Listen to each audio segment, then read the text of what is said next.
Hello friends, आप सभी का आज के इस लेक्चर में स्वागत है। तो दोस्तों, आज हम कक्षा 9th की डेमोक्रेटिक पॉलिटिक्स का पहला चैप्टर पढ़ेंगे, जिसका नाम है डेमोक्रेसी इन कंटेम्प्रेरी वर्ल्ड।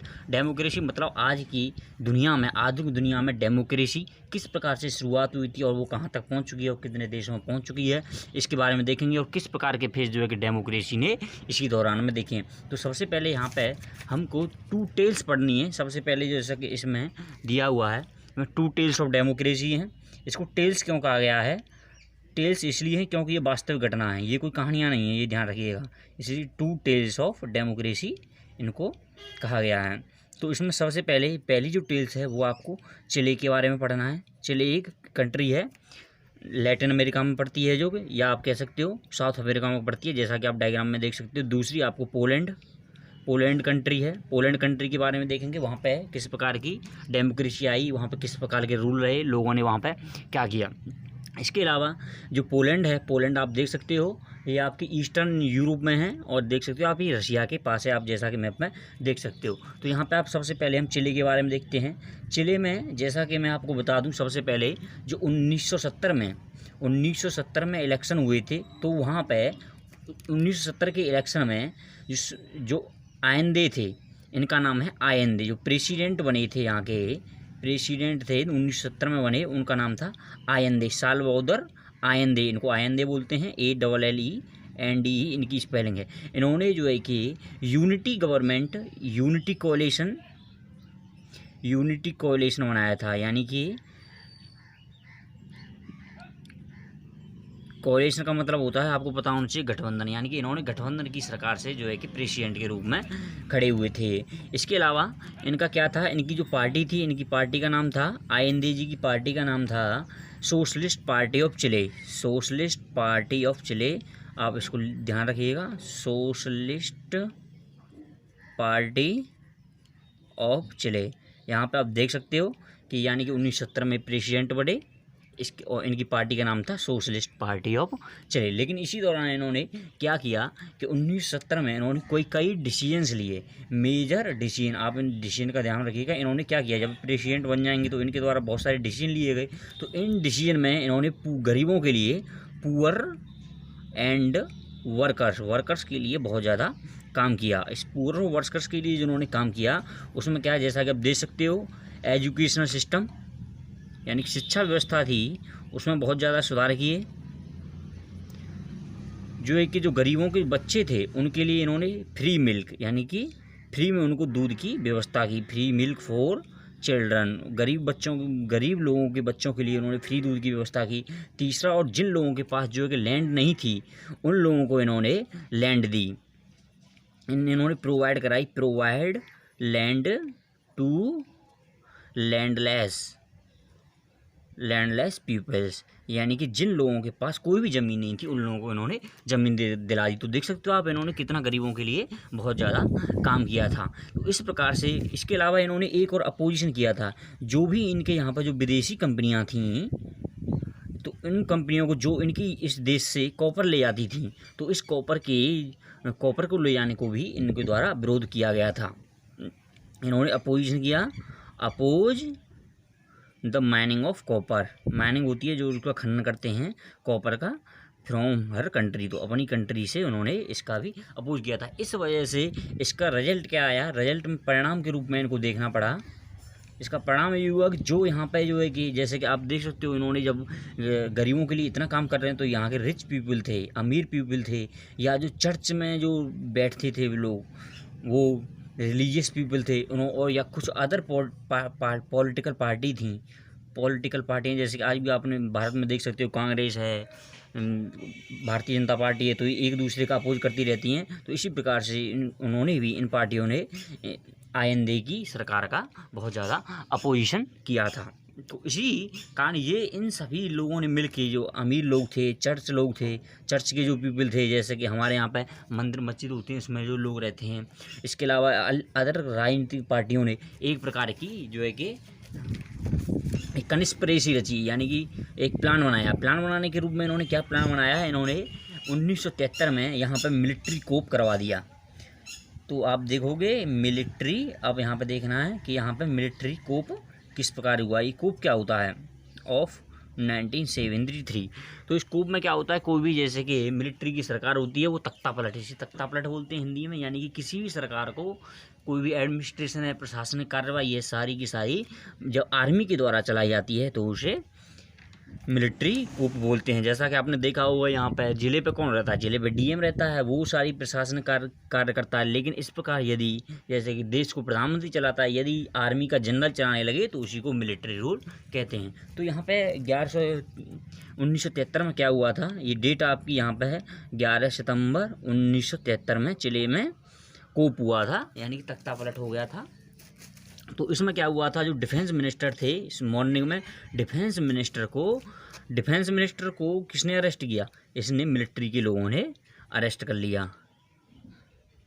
वैसा कि नॉर्मल क्या होता है, जैसा आप देख सकते हो, कोई भी मिलिट्री का आदमी डिफेंस मिनिस्टर को तो क्या किसी नॉर्मल व्यक्ति को भी बिना किसी गलत कार्य के अरेस्ट नहीं कर सकता है। लेकिन इन्होंने आर्मी ने, क्योंकि ये प्लान था, एक इनकी कंस्पिरेसी थी, इस वजह से इन्होंने डिफेंस मिनिस्टर को अरेस्ट कर लिया। और इसके बाद इन्होंने क्या किया, जो कमांडर था, जो मेन कमांडर था आर्मी का, उसने प्रेसिडेंट से कहा कि तुम जो है कि या तो आइदर रिजाइन कर दो, या तो अपनी पोस्ट से रिजाइन कर दो, या फिर हमारे देश छोड़ के भाग जाओ, लीव द कंट्री। लेकिन जो आयंदे थे, आयंदे ने ऐसा करने से मना कर दिया और उन्होंने अपने देश के लोगों को रेडियो पर एड्रेस कर दिया। एड्रेस मतलब उन्होंने एक भाषण दिया रेडियो पर, जिसका सबसे पहले जिक्र उसमें बुक में दिया हुआ है। तो इसके बाद इन्होंने जब ऐसा ये नहीं माने तो उन्होंने क्या करा दिया, कमांडर ने वहाँ पर गोलीबारी बमबारी उनके प्रेसिडेंट के पैलेस पर, यानी जहाँ प्रेसिडेंट निवास करता था वहाँ पर करवा दी। इस वजह से इसी में जो है कि प्रेसिडेंट आयंदे थे इसी मिलिट्री अटैक में मारे गए। तो इस प्रकार से आप देखोगे कि वहाँ क्या हुआ। और इस मिलिट्री कोप को जो लीडर था, इस मिलिट्री कोप का लीडर कौन था, लीडर ऑफ कोप, जो कोप का लीडर था, यानी जो मेन आदमी था जिसने मिलिट्री का जिसको प्लान किया था, उनका नाम था आगस्तो पिनोशे। ध्यान रखिएगा, आगस्तो पिनोशे। देखो आप नाम इनके अलग दिखाई देंगे लेकिन इनका प्रोनाउंसिएशन अलग होता है। आगस्तो पिनोशे थे, उन्होंने यूएसए की मदद से जिसमें CIA, वहाँ की एक इन्वेस्टिगेशन कंपनी है जो बहुत बड़ी खुफिया एजेंसी है, उसने जो है कि इसकी आगस्तो पिनोशे की हेल्प की थी इसके मिलिट्री कोप को कराने में।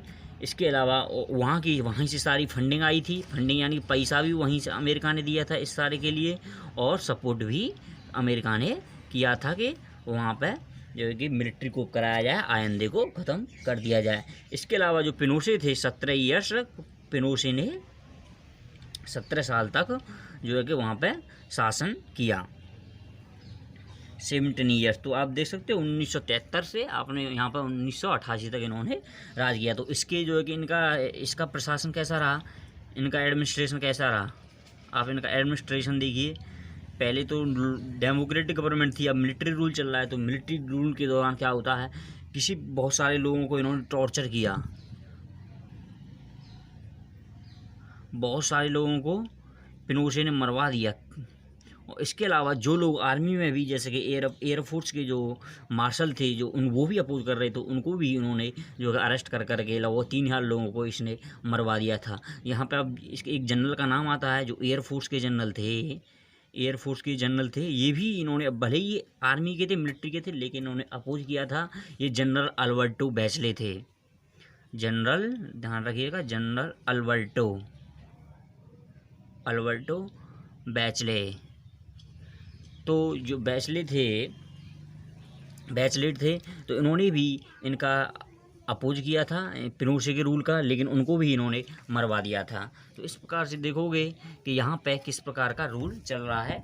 तो यहाँ पे लेकिन इसके बाद फिर क्या होता है, किस प्रकार से वापसी होती है यहाँ पर, रिस्टोरेशन ऑफ डेमोक्रेसी। अब चिले में डेमोक्रेसी का रिस्टोरेशन किस प्रकार से होता है, यानी दोबारा से डेमोक्रेसी चिले में वापस कैसे आती है। जैसे कि आप यहाँ देखोगे कि 17 साल हो गए थे पिनोशे के रूल को, तो धीरे धीरे उसे क्या लगने लगा, जब बाहर की सरकारें उस पर प्रेशर करने लगी कि तुम, आपकी जनता, तुम यहाँ पे इलेक्शन नहीं कराते हो, लोग जो है बहुत नाराज़ रहते हैं। तो विदेशी पार्टियों ने, बहुत लोगों ने इन पर प्रेशर किया कि वहाँ पर आप जो है कि रेफरेंडम कराएँ। रेफरेंडम में क्या होता है,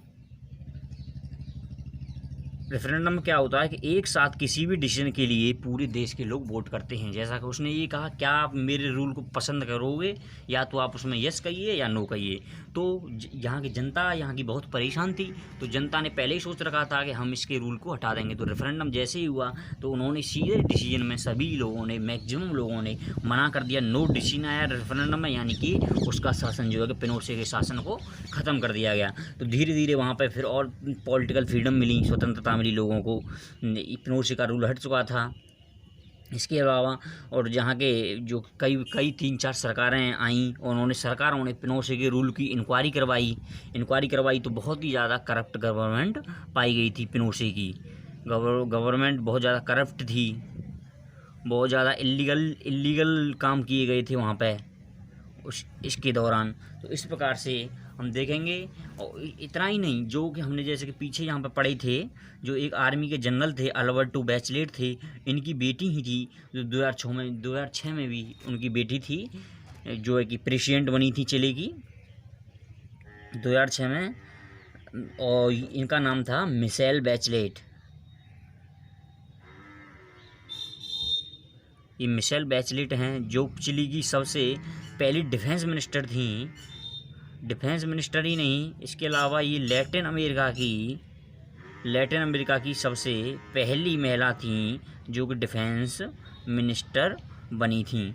इसके अलावा इन्होंने जो है कि डिफेंस मिनिस्टर रहीं, लेकिन इनका ऐसे मानना था कि जो लोगों ने हमारे साथ बहुत ज़्यादा घृणा की है, लेकिन इनका ये मानना था कि हम उनके साथ इस प्रकार का कोई व्यवहार नहीं करेंगे और हम डेमोक्रेटिक तरीके से लोगों का शासन चलाएंगे। तो यहाँ पे आपकी एक टेल ख़त्म हो जाती है कि पोलैंड में किस प्रकार से मिलिट्री ने जो है कि वहाँ की डेमोक्रेटिक सरकार को ख़त्म कर दिया था, और बाद में फिर से दोबारा से 1988 में किस प्रकार से दोबारा से डेमोक्रेसी वहाँ पर वापस आ गई थी। तो दोस्तों अगली वीडियो में हम देखेंगे पोलैंड में किस प्रकार की घटनाएं घटी थी। तो धन्यवाद दोस्तों।